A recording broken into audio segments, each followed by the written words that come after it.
5 ships set out, only 1 returned. This is the story of history's greatest maritime adventure. A journey where success and tragedy intertwined, where courage and ambition pushed the limits. Today we will discover together one of humanity's most daring endeavors. The story of a man who crossed oceans, sailed into the unknown, and ultimately became legend. Tonight's guest is Ferdinand Magellan, the hero who tried to circumnavigate the world and gave his life for this cause. Before we start the video, don't forget to subscribe to the channel and mention in the comments where you're following us from. Now let's journey to Portugal in 1480. Ferdinand Magellan was born in 1480 in Sabrosa, a small town in northern Portugal. His father, Pedro de Magalhães, was a minor nobleman and served as the town's mayor. His mother, Alda de Mesquita, was the daughter of one of the region's established families.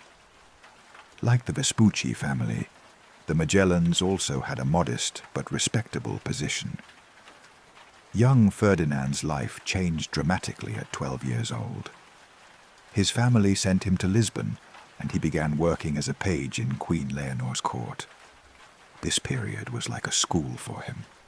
He studied maps in the court's great library, learned navigation techniques, read ancient texts about astronomy.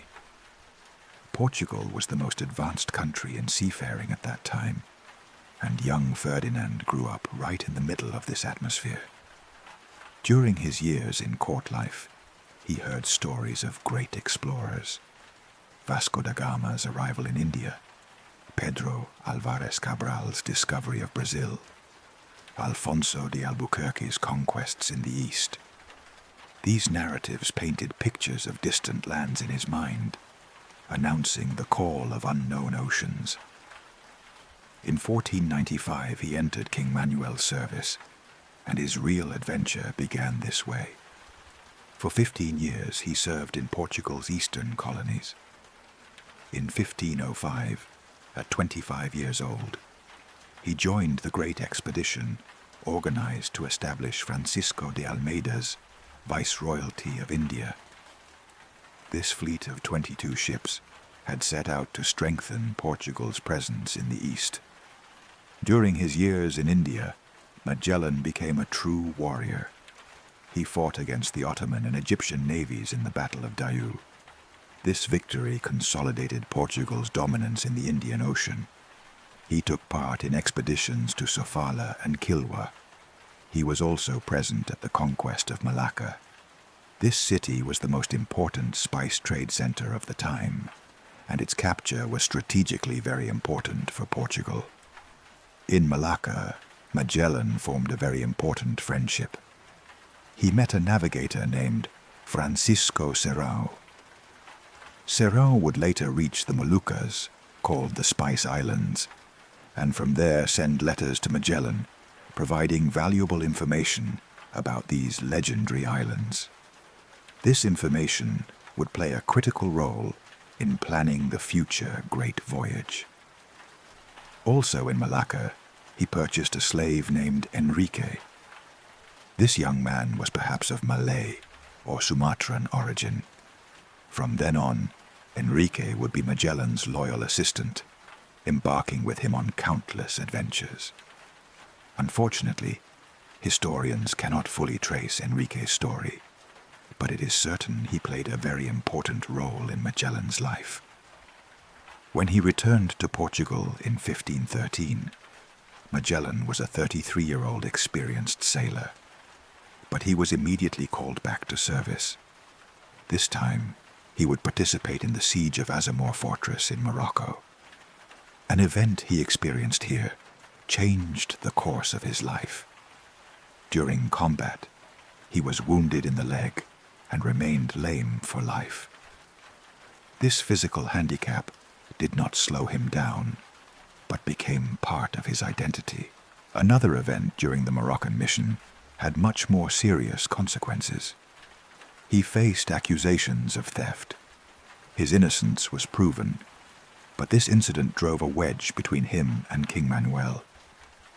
He was no longer close to court. His future was uncertain. It was at this point he decided to realize the great project in his dreams. Magellan had a plan he had been formulating in his mind for a long time. He wanted to reach the Spice Islands by going west. This idea seemed crazy, but was theoretically possible. The world was round, and if you sailed west far enough, you would eventually reach the east. Columbus had discovered America, but that place was not Asia. Balboa had seen the Pacific from Panama. So it was theoretically possible to reach the Pacific by passing south of South America, and from there arrive at the Spice Islands. He presented this plan to King Manuel. He proposed 3 times, was rejected 3 times. The king no longer trusted Magellan and did not want to support his projects. This rejection was devastating for Magellan, but at the same time pushed him to new pursuits. In 1517, he made the historic decision. He renounced Portuguese citizenship and emigrated to Spain. He settled in Seville and decided to become Spanish. He grew close to the family of Diego Barbosa, a Portuguese merchant. He married Barbosa's daughter, Beatriz. This marriage brought him not only happiness, but also opened doors to the Spanish court. Beatriz was a beautiful and intelligent woman. She understood and supported Magellan's plans. Soon they had a son. They named him Rodrigo. Family life brought Magellan peace, but his great dream still remained alive. Now he was determined to carry out this project in Spain's name. In 1518, he found the opportunity to meet with Spanish King Charles I. The young king listened to Magellan's plan with great interest. Reaching the Spice Islands from the west could bring tremendous advantages for Spain. It could break Portugal's monopoly in the east, open new trade routes for Spain. The king approved the project and promised to provide 5 ships and sufficient personnel. Preparations lasted a year. 5 ships named Trinidad, San Antonio, Concepcion, Victoria, and Santiago were equipped. A crew of approximately 270 people was gathered. Most were Spanish, but there were also Portuguese, Italians, Greeks. An Italian scholar named Antonio Pigafetta also joined the voyage. He would keep detailed journals of this legendary adventure, and thanks to him we can know today what happened. Magellan was appointed commander, but his relationship with Spanish captains was never good. They did not trust him, could not accept a Portuguese holding such an important position in Spain's name. Several captains, especially Juan de Cartagena, were openly against him. This tension was giving signs it would lead to major problems before the voyage even began. On September 20th, 1519, they departed from the port of Sanlúcar de Barrameda. The first goal was to sail south and find a passage south of South America. No one knew how difficult this would be. No one was aware they were at the beginning of an adventure that would last 3 years. The first months passed relatively smoothly. They crossed the Atlantic, reached the Brazilian coasts. They anchored in Rio de Janeiro and refreshed supplies. They encountered native peoples.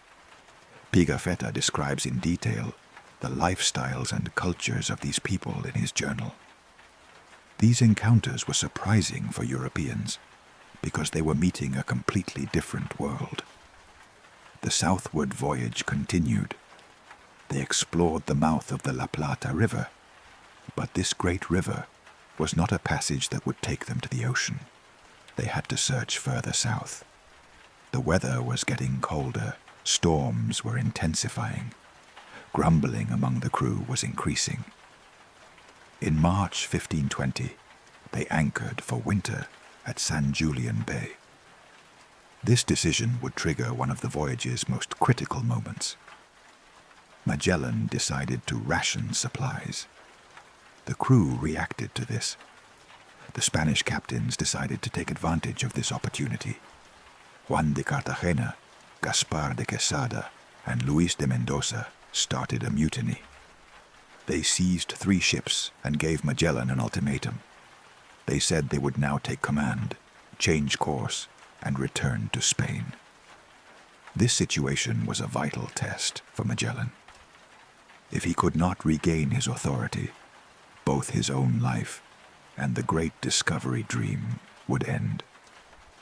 Magellan showed he was a great leader in this crisis.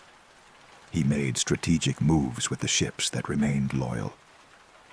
Together with loyalist crew, he tried to retake the rebel ships. Conflicts broke out. Blood was shed. Mendoza was killed. Quesada was executed. Cartagena was later abandoned on the coast. This harsh intervention also sent a message to the rest of the crew. Magellan was determined, and no one could challenge him. But the mutiny's price was heavy. The Santiago ship sank due to bad weather. The crew was saved, but they had lost a ship. Morale was damaged. Trust was shaken. Despite this, Magellan decided to continue on his way. In October 1520, with spring's arrival, the southward voyage continued, and finally they found what they were looking for. South of Patagonia, among stormy seas, a passage appeared. This narrow waterway would take them from the Atlantic to the Pacific. But the passage was so narrow and dangerous that crossing it carried great risk. Magellan was determined to take this risk. The ships entered the passage one by one. Throughout the passage they saw fires lit by native peoples, which is why they named the region Tierra del Fuego, meaning land of fire. Advancing through the passage's winding, narrow channels was nearly impossible. Rocks, whirlpools, sudden winds constantly threatened the ships. During this time, another disaster occurred. The San Antonio ship secretly mutinied and turned back. They took Captain Alvaro de Mesquita prisoner and set out towards Spain. This was a great loss because San Antonio was the fleet's largest ship and most of the supplies were on it. Now only 3 ships remained, but Magellan still continued. On November 28, 1520, they finally emerged into the Pacific. This was a tremendous achievement. For the first time in world history, a crossing from Atlantic to Pacific had been made. Magellan named this ocean Pacific, meaning peaceful ocean, because when they first saw it, the waters appeared very calm. But this calmness would be deceptive. Magellan was very wrong about the Pacific's dimensions. He thought they would reach Asia in a few days. But before them stretched the world's largest ocean. For 3 months and 20 days, they would not be able to land, would sail in open sea. This 3-month journey was hell. Supplies ran out, water spoiled, diseases began. Scurvy ravaged the crew. About 30 people died. From hunger, they ate leather pieces, rat carcasses. Pigafetta describes these terrible days in detail in his journal. People were losing hope, coming to death's threshold. Finally, they reached the Mariana Islands. This place was like paradise. Fresh water, fruit, vegetables. But they had problems with the native people. A small boat was stolen, and Magellan reacted harshly. They began burning houses, killing people. This ruthless behavior showed the colonial mentality of the era. In March 1521, they arrived at the Philippines. These islands were unknown lands for Europe. Magellan noticed something interesting here. His slave Enrique could speak with the local people in his own language. This was most likely Malay, because this language was used as the trade language in the region. According to some historians, If Enrique was later able to return to his homeland in Malacca, he could be the first person to circumnavigate the world, because he had previously sailed from east to west with Magellan. However, there is no definite proof of this, and Enrique's fate retains its mystery. In the Philippines, Magellan made a strategic mistake. He began interfering in local politics. He made an agreement with Humabon, the ruler of Cebu Island, made him accept Christianity. Then he offered to fight against Humabon's enemies. This was a big error. Magellan was now trying to be not just an explorer, but a conquest and conversion missionary. On April 27, 1521, he faced Lapu-Lapu's warriors on Mactan Island. Magellan thought European weapons would easily triumph. It was a terrible mistake. Filipino warriors were very well organized and determined to defend their own land. The battle was a disaster for Magellan. According to Pigafetta's writing, native warriors wounded him in the leg with a poisoned arrow, in the face with a bamboo spear. Later, he was struck in the left leg with a large sword and fell to the ground. He breathed his last on Mactan sands. "Our mirror, our light, our comfort, and our true guide," writes Pigafetta. The great commander was dead.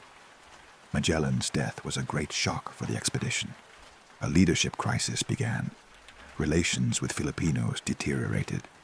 In fact, 27 Spaniards were massacred at a banquet. Now only 2 ships and fewer than 100 crew remained. Juan Sebastián Elcano took command.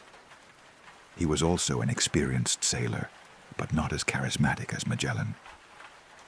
Despite this, he decided to complete the mission. The Concepcion ship was set on fire because it was too damaged. Only Trinidad and Victoria remained.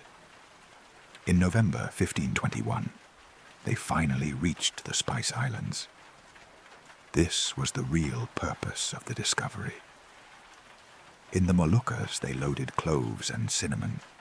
These spices were worth gold in Europe, but the Trinidad ship also remained behind due to repair needs. Only Victoria continued westward. Elcano faced another great challenge. He had to cross the Indian Ocean and round the Cape of Good Hope. This route was under Portuguese control, and there was constant risk of capture. Moreover, the ship was in ruins. The crew was exhausted. Throughout the journey, deaths were constant. Hunger, disease, fatigue. They were advancing only thanks to favorable winds and the crew's incredible endurance. They seemed lost among the vastness of the Indian Ocean. On May 6, 1522, they passed the Cape of Good Hope. Now they were on the way home, but disaster was not yet over. On July 9th, they stopped at Cape Verde. Here they noticed something strange. According to their journals, it was July 9th, but the islanders said it was July 10th. A day had been lost. Because they had circumnavigated the world for the first time, they had not noticed this time difference. Today, we know this as the International Dateline. At Cape Verde, the Portuguese detained 13 crew members. Victoria barely escaped. Now only 18 people remained. On September 6th, 1522, they returned to Sanlúcar de Barrameda. 3 years later, they had returned home. These 18 people had completed history's first circumnavigation adventure. In Victoria's hold were valuable spices, but the real value was this achievement. The world was truly round and could be circumnavigated by sea. Magellan's vision had been realized, but he himself would not see it. Magellan's story is an epic of courage, determination, and sacrifice. He followed a dream and gave his life for it, but his legacy is eternal. The Strait of Magellan bears his name. The Magellanic Clouds are named in his honor. NASA's Magellan spacecraft has followed in his footsteps. This adventure also shows the power of humanity's courage and curiosity. To venture into the unknown, to push boundaries, to attempt the impossible. Magellan did this and changed the world. Even though he could not complete the journey himself, the process he initiated changed the course of history. Ferdinand Magellan is not just an explorer, but also a pioneer of globalization. Thanks to him, the world truly united. Oceans became bridges, not barriers. This brave Portuguese's legacy continues to live in every new page we open, in every new thing we discover.